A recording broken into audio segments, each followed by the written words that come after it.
Everything you want to do is completely possible if you don't care who gets the credit. If you don't care who gets the credit.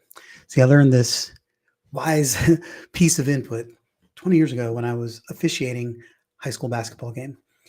And I was with a gentleman named Don Jacobs. I was newer to the officiating game, but I'm an overachiever, and I was a rock star in my first couple of years, and I was getting some good varsity games and playoff games. I'm working with a guy, Don, who was a 20-year veteran, done D1 college games and tournament games. So he was world class at what he's doing while I was still learning. And we have a pregame. And in that pregame, he told me, he said, look, you just tell me where you're deficient. It's like, because we have to win as a team. So if you only have 10% things that you are proficient in, I will provide the other 90. I'll be the 90 to your 10. But either way, we show up so that they know that we win as a team. And I thought that was incredible. So I'm Jim Padilla with Gain the Edge. We focus on you scaling your business, taking you from profitable to viable to a viable business. We are the doorway to millions. We are your secret weapon to scaling and growing your company. And I want to talk to you about team perspective. The new landscape, the way of doing business in the world is virtual so much. Even in the physical businesses, there's multiple people. If you have a physical brick and mortar company, a lot of people have contractor support. And many times that contractor support is in different states, even different countries. And there are so many people speaking into the business that I find more often than not that there's not a cohesive sticky strategy that's pulling everybody together. Everyone's coming with their own brand of expertise, their own way of doing things, their own way of thinking, talking about things. And even if we're saying the same things, you'd be saying them differently. And it just requires more time, more synthesis to be able to take that input in and do something about it. Even in your mentor lane, you might be having multiple mentors, which I do too. I know a lot of people who do. We like to have many mentors speaking into our life, but we are very, very selective and strategic with who speaks into which lanes and how does that fit. There has to be a hierarchy of decision making in the process. So in order for you to be able to win with your teams, then you have to have a strategy that covers the whole, that blankets the whole process, and that everything fits underneath that strategy. And one thing that, there's a lot of people who talk about your team is the most important part. You sell your team and your team sells and serves your clients. And, Cindy and I have been building this business for over a decade now. And we had a philosophy in the early going that we had to take care of the clients. The clients are going to win. And what happens with that is when the client wins, if there's a hierarchy of decision making, that means at some point there's going to be an intersection where there's a problem that needs to be solved. And if your hierarchy of decision making says the client wins, then at some point when you have to make a decision, then you're going to have to lean towards the client, which could be at the expense of your team, which we did that at times. And we didn't like that. It wasn't good for us. It didn't serve the team, and it just left us feeling less than effective.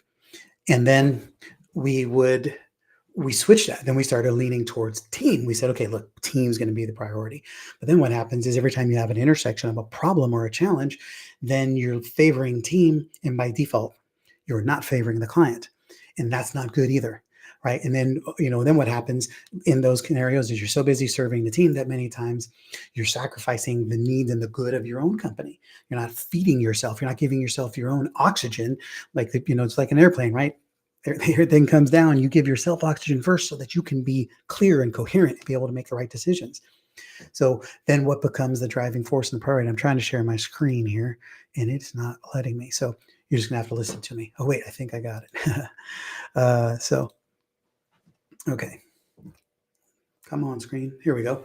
So this is, just a small image of what I was talking about here, right? So if we got the team, company, and the customer, and if you are leaning in any one direction, then the others by default, not out of bad intention, just by default, if one's a priority, then the others can't be.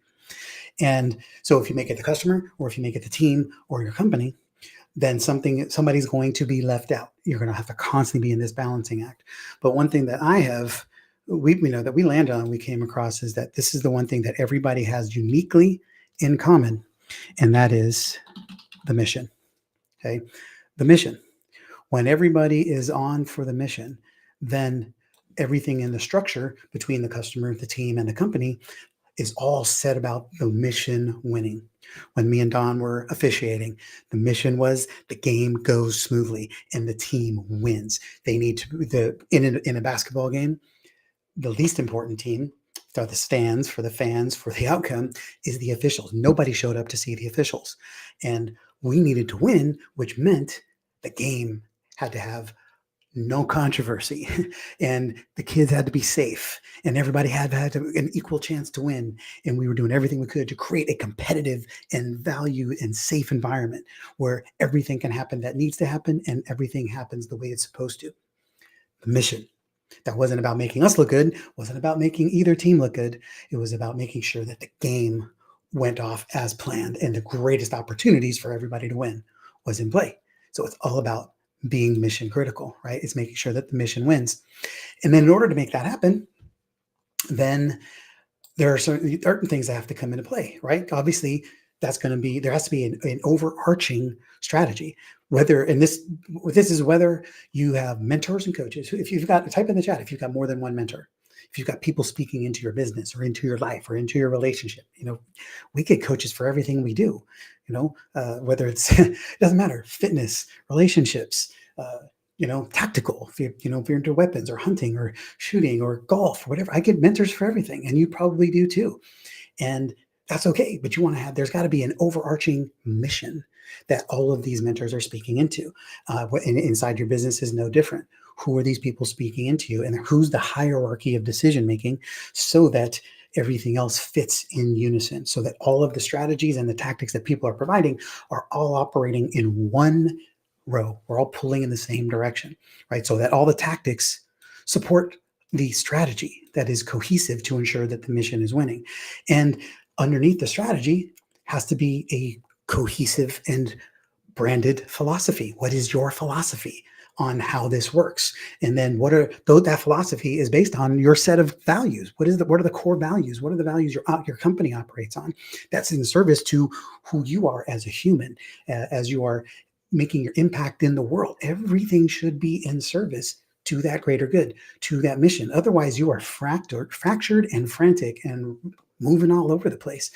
That's not typically the greatest way to be able to make this go. And so I want you to win all the time, right? I want you to win.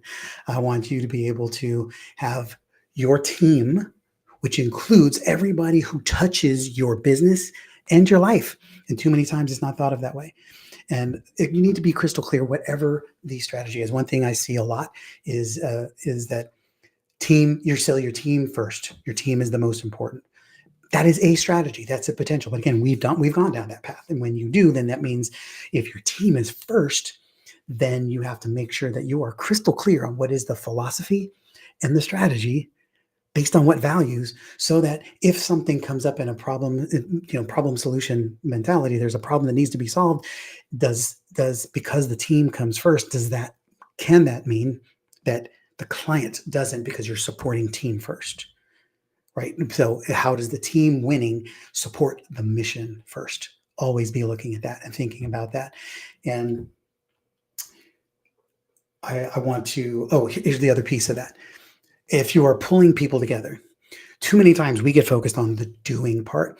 And type in the chat if you're a doer, if you're the person who does everything, you touch everything, you move everything, you are involved in every process, you make the decisions, you serve the clients, you enroll you sell people, enroll them into your company, you're touching all the things, which is great, except that's not scalable and that's not growable. And I want you to do something for right now, no matter what you're doing. Pick up your hands, raise them above your head, right? And then put them in your pockets. Put your hands in your pockets. If you don't have pockets, put your hands on your hips, put them in your pants. I don't care what you do. You can't touch anything except you in this moment. Now start making the decisions and running your company. Run your company from this position. What are you going to do if you can't touch every email? What are you going to do if you can't touch every phone call? What are you going to do if you can't jump in and do something because your team isn't doing it as well as you would like or want them to? Okay, that is not effective. And I don't know, I'm feeling like I did not share my screen effectively a minute ago, but that's all right. Well, this is all doable. I think I got figured out how to make it go. But you want to be thinking about this. It's really important. Okay. How do you solve a problem when you have to use your brain and your presence instead of your physical touch? And when you have multiple people and you have multiple companies, you're hiring contractors, you're hiring experts, you're hiring team. How do you empower them to win?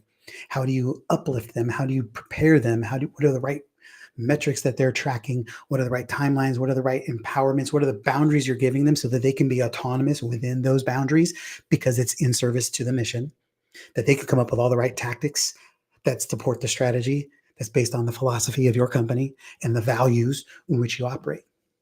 Right? We're going to break this down a lot more. But one of the things that we do and that we will be, that I wanted to share with you is having a lifetime value journey, having a customer lifetime value already determined and planned so that you're selling to the mountaintop experience of what your customers do. Don't be somebody who is a product in search of a prospect. Be a strategic partner that is growing with people and helping them on a journey so that your suite of products and offerings can continue to solve problems for them as they grow and move in your world and through your world. What kind of partners, what kind of offerings, what kind of products can you bring so that they can continue to count on you to be solving the problems that you already know they have? Okay? And we've got solutions for that. We've got intensive, so you can have high revenue, right? A high revenue business model, intensive, that's designed and based on what is the journey that you're going to lead people to and what are the problems you're going to solve for them all along the way so that you're not just selling a product and then trying to figure out how to sell another product and the next product, but you are moving them and attracting the people who are designed to buy all the things you sell right from the beginning. And they plan on being in your world and working with you and seeing the way that you can solve their problems and knowing that they can trust you to be their guide on that journey. So if you're interested in finding out more about that, let me know in the chat and we'll set you up with a resource and let you know whether it's a 2-day business model intensive that we have or a 12-month journey, a 36-month journey, or just some resources or even some introductions so that we can help you climb that mountain to profitability, then viability. So you got a powerful business that is viable so that it can ultimately become viable. You want a business that's viable because that's the one that is most effective, most enjoyable, and most profitable to run. And we are the doorway to millions that help make that happen for you. So let me know what I can do to support you. Any challenges that you're having, let me know what you think about this. Which of on the triangle that I was sharing, what is your primary? Where do you focus on? Do you focus more on making sure your team wins, your company wins, or the client? Or are you in service to the mission and the greater good? Right. Love to know what you're doing. Let me know how it's working for you. Let me know what you think about what I'm sharing. And I'd love to see what's happening in your world and the success that you are having. So go out there, make a difference, make a bunch of money, make some huge impact, and we'll see you on the next one.